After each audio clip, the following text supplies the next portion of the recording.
Alors ça c'est chapitre 1, c'est le début. Le boulanger se lève tôt le matin pour préparer du bon pain. 2 fois par semaine, elle t'adresse une phrase, impassible, derrière son chignon bien tiré. Elle peut dire « La bûche glacée est recouverte de chocolat » ou « L'enfant joyeux arrive avec sa trottinette ». Elle peut dire n'importe quelle phrase, du moment qu'elle est neuve pour toi. Sa complexité dépendant de ta progression, de ta fatigue. Il y a plusieurs niveaux de difficulté. Elle peut dire « La jungle hostile pullule de boa ». Facile. Mais elle peut dire aussi « Dans l'âtre de la cheminée, les bûches flambent joyeusement avant de retomber en cendres calcinées ». La règle du jeu est la suivante. Tu dois d'abord répéter toute la phrase à voix haute, comme le ferait un perroquet, puis redire le dernier mot dans la foulée pour bien l'accrocher dans ta mémoire immédiate. Arrive ensuite une nouvelle phrase, avec un nouveau dernier mot à conserver, à la suite du premier, et rebelote, jusqu'au trou noir, jusqu'au blanc, jusqu'au... Pour fixer cette liste aléatoire de substantifs dans ta mémoire, tu ruses. Tu élabores à toute vitesse des nœuds de sens, des embryons d'histoire. Chocolat, trottinette. Facile. Égal. 4 heures le goûter, on fait la course, prums, 2, c'est celui qui dit qui est, mais attends-moi, aïe, même pas mal, le chocolat a fondu, mais c'est bon quand même. Mais boa calciné, égal, je vous écoute. Pardon, c'était quoi déjà la première phrase d'aujourd'hui? Excusez-moi, je ne m'en souviens plus. Vous n'êtes pas très concentré aujourd'hui. J'ai très mal dormi, c'est pour ça. Une maîtresse d'école surgit brusquement de ton enfance. Avec ses ongles peints, très longs, très rouges, ses talons très aiguilles. Elle donnait des fessées déculottées, juchées sur une table de la cantine, au milieu des verres Duralex qui vous donnaient un âge différent tous les jours, vous offrant le spectacle de la punition qui vous attendait si vous ne vous taisiez pas immédiatement. Vous avez compris? Je vous la répète. Le boulanger se lève tôt le matin pour préparer du bon pain. La femme en blouse blanche dit toutes les phrases sur le même ton, c'est-à-dire sans mettre le ton. Le contraire de ce qu'on vous demandait de faire à l'école, lisez en mettant le ton. Sa voix est comme un vide. Elle est plate jusqu'au bout du ciel. Elle n'offre aucune aide d'aucune sorte. C'est à vous. Le boulanger se lève tôt le matin pour préparer du bon pain. Pain. Oui. Ce fier pilote suisse parcourt le monde. Comme il se doit, tu dis, ce fier pilote suisse parcourt le monde. Monde. Puis tu colles ce monde au mot d'avant. Pain, monde. Bien. Les crevettes roses garnissent les avocats. Les crevettes roses garnissent les avocats. Avocat. Puis pain, monde, avocat. On continue. Cette forêt giboyeuse ravit le chasseur.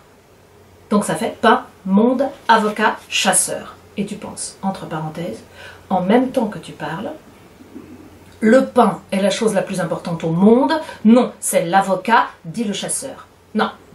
Vous devez d'abord dire toute la phrase en entier, s'il vous plaît. Mais quelle sévérité. Tu ris intérieurement. Oui, pardon. Cette forêt ravit le chasseur. Non. Ce n'est pas la bonne phrase? Pas tout à fait. Comment était cette forêt? Profonde? Non. Épaisse? Touffue? Non. Giboyeuse. Tu ne sais plus très bien ce que ça veut dire, mais ça ne se voit pas, c'est une ignorance invisible. Donc ça fait cette forêt giboyeuse ravit le chasseur. Chasseur, puis pain, monde, avocat, chasseur. Encore le plaisir d'y arriver. Ma tante préférée a peur des tortues. Ma tante préférée a peur des tortues, tortue. Puis pain, monde, avocat, chasseur, tortue. Dit le chasseur à la tortue tout simplement. Parfait. Malgré la nuit désastreuse, les yeux au fond des paupières, tu ne t'en sors pas trop mal. Quand tu as bien dormi, tu tiens sur 12 phrases. Les mots ricochent dans le silence de ta concentration, comme des ricochets dans l'eau devenue solide, couleur éteint. Hop, hop, hop. Pain, monde, avocat, chasseur, tortue, comptoir, carotte, nuage, store, mésange, salopette, chandail. Le pain est la chose la plus importante au monde. Non, c'est l'avocat, dit le chasseur, à la tortue installée sur le comptoir. Pas du tout, c'est la carotte, dit le nuage, à travers le store, à une mésange, en salopette chandail. On se débrouille comme on peut. 10-12 phrases, c'est la norme chez les gens en bonne santé. Tu es de nouveau dans la norme quand tu es reposé mais ce n'est pas souvent. Donc là, c'est dans le chapitre 2. Là-bas, personne ne sait ce que tu as vécu, il y a presque 1 an et demi. Donc là-bas, ça n'existe pas. Ardoise magique. Les choses prennent corps quand elles sont nommées. Mais tu te reprends aussitôt. Ce que tu as vécu, as-tu seulement vécu? Tu ne te souviens de rien. Il vaudrait mieux dire ce qui s'est passé. Un matin, comme ça, juste avant l'aube, comme en dehors de toi.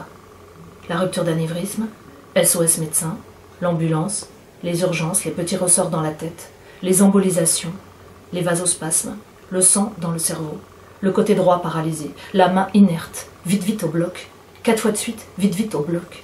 Et ensuite, le décubitus dorsal strict, l'interdiction absolue de bouger la tête le temps que l'effet des 4 opérations se résorbe. Car on ne peut plus intervenir une 5e fois, vous comprenez? On t'a raconté cette histoire étrange quand tu es revenu à la maison, après 3 semaines en service de réanimation. Et à partir de ce moment-là, tu as commencé à avoir peur. Et à avoir peur de tout, tout le temps. Dans le métro, dans la rue, dans la foule, dans la solitude, dans le noir, dans le silence, dans le bruit. Mais là-bas, c'est un autre temps. Là-bas, c'est l'été éternel. Chaque été, pareil et différent, avec la joie et l'ennui de retrouver les mêmes gestes aux mêmes endroits.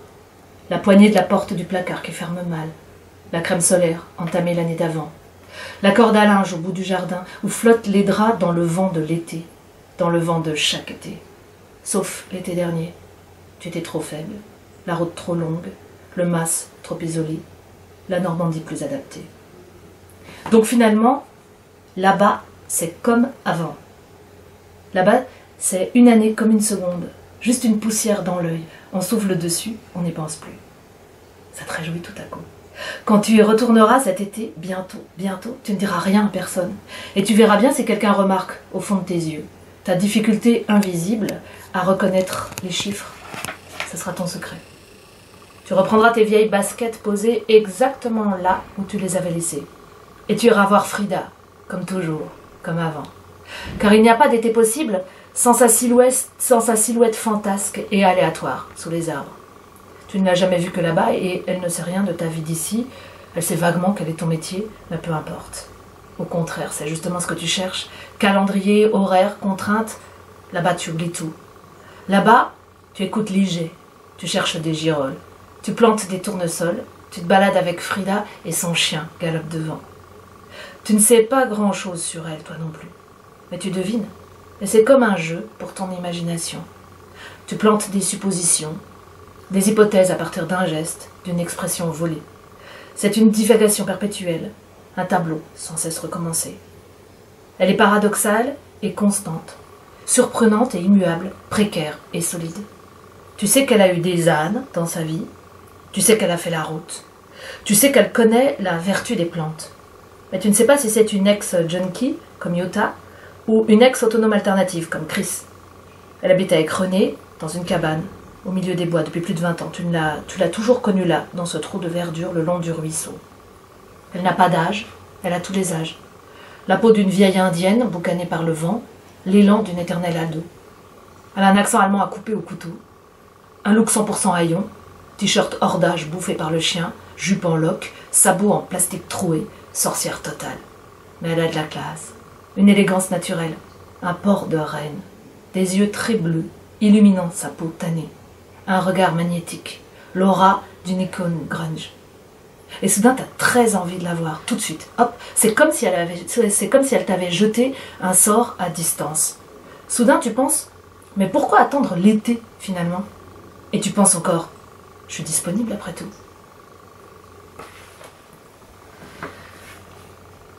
Chapitre 4.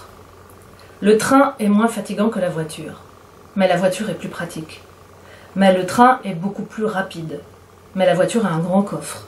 Mais le train peut transporter un colis suspect, mais la voiture peut rentrer dans une autre. Mais le train est moins cher. Non, le train est plus cher. Le train, ça dépend des jours. Mais la voiture peut crever sur l'autoroute.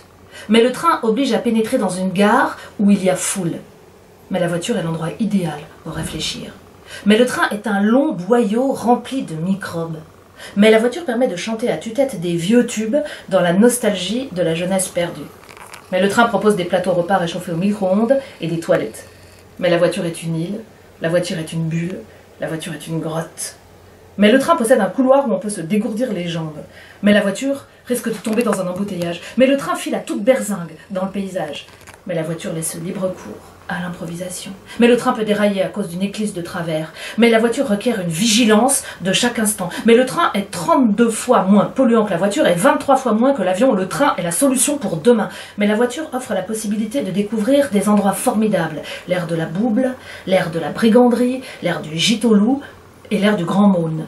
Mais le train n'a aucun problème de stationnement. Mais la voiture est le moyen de locomotion le plus dangereux du monde. Mais le train est le moyen le plus romantique. Mais la voiture, mais le train, mais la voiture, mais le train, mais la voiture, mais le train, mais la voiture, mais le train, mais la voiture, mais le train, la voiture, le train. Et le stop? Tu pourrais faire comme Frida? Moi j'adore faire du stop. Parce que les gens te racontent des choses qu'ils racontent à personne. Des histoires de bonnes femmes, des histoires psychologiques, des histoires de famille. Tout, ils racontent tout. Comme si t'étais curé. Ils disent ce qu'ils peuvent pas dire à leur prochain parce qu'il y a trop de cafeteurs dans le coin. Bah oui, pourquoi pas? Mais non. Tu n'es pas Frida. Tu ne saurais pas faire. Tu aurais trop peur. Ok. Donc alors comment? On verra demain.